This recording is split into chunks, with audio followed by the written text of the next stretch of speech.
First ever factory outlet Mukunda jewellers ఈ నెల 23 వరకు శ్రావణ మాస సంబరాలు. బంగారు కొంటే వెండి ఫ్రీ. డైమండ్ ధర పర్ క్యారెట్ 48,450. కేంద్రంలోని మోడీ ప్రభుత్వం అత్యంత ప్రతిష్టాత్మకంగా ప్రవేశపెట్టిన పీఎం కిసాన్ యోజన స్కీమ్ కింద ప్రతి సంవత్సరం 6,000 రూపాయలు రైతుల ఖాతాలో నేరుగా జమ అవుతున్నాయి. అయితే ఈ సంవత్సరం కూడా ఇప్పటికే 2 విడతలుగా మొత్తం 4,000 రూపాయలు రైతుల ఖాతాలో జమ అయ్యాయి. ఇక 24వ విడత కింద మూడోసారి 2,000 రూపాయలు రైతుల అకౌంట్లో జమ అవ్వడం మిగిలింది. ఈ నేపథ్యంలో రైతులు కొన్ని ముఖ్యమైన పనులను చేయాల్సి ఉంటుందని నిపుణులు పేర్కొంటున్నారు.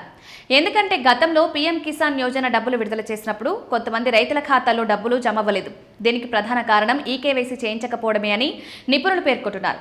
ఎవరైతే రైతులు ఈకేవైసీ చేయించుకోలేదో వారి అకౌంట్లో డబ్బులు పడలేదు. ముఖ్యంగా కొన్ని సాంకేతిక కారణాల వల్ల కొందరు రైతులు వచ్చి 24వ విడత ప్రయోజనాన్ని కోల్పోయే ప్రమాదం ఉందని నిపుణులు పేర్కొంటున్నారు. ముఖ్యంగా ఎవరైతే ఈ పథకానికి అనర్హులుగా ఉన్నారో వారు తమ పేర్లను గనక తప్పుడు పత్రాలతో పీఎం కిసాన్ యోజన కోసం అప్లై చేసుకున్నట్లయితే వారిని గుర్తించి జాబితా నుంచి పేర్లను తొలగించే అవకాశం కనిపిస్తోంది. తరచుగా అర్హులను గుర్తించేందుకు వ్యవసాయ అధికారులు ఎప్పటికప్పుడు ఈకేవైసీని నిర్వహిస్తుంటారు. ఎవరైతే ఈ ఈకేవైసీ చేయించుకోలేదో వారి అకౌంట్లో డబ్బులు పడవు. రైతులు మీ సమీపంలోని సిఎస్సి కేంద్రం పీఎం కిసాన్ అధికారిక వెబ్సైట్ ద్వారా ఈకేవైసీ పూర్తి చేసుకోవాల్సి ఉంటుంది. ఈకేవైసీ చేయించుకోవడానికి రైతులకు వారి పట్టాదారు passbook, Aadhaar card, phone number, bank passbook అవసరమవుతాయి.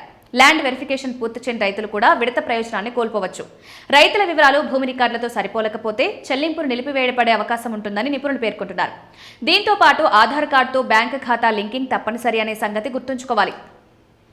ఆధార్ వివరాలు సరిగా లింక్ కాకపోతే డబ్బులు రైతుల అకౌంట్లో పడకుండా నిలిచిపోయే ప్రమాదం ఉంది. రైతులు తమ దరఖాస్తును దాఖలు, ఈకేవైసీ స్టేటస్ను సైతం అధికారిక పోర్టల్లో చెక్ చేసుకోవడం మంచిది. ఇదిలా ఉంటే 23వ విడత పీఎం కిసాన్ డబ్బులు జూన్ నెలలో విడుదలయ్యాయి. 24వ విడత అక్టోబర్లో విడుదలయ్యే అవకాశం ఉందని అంచనా.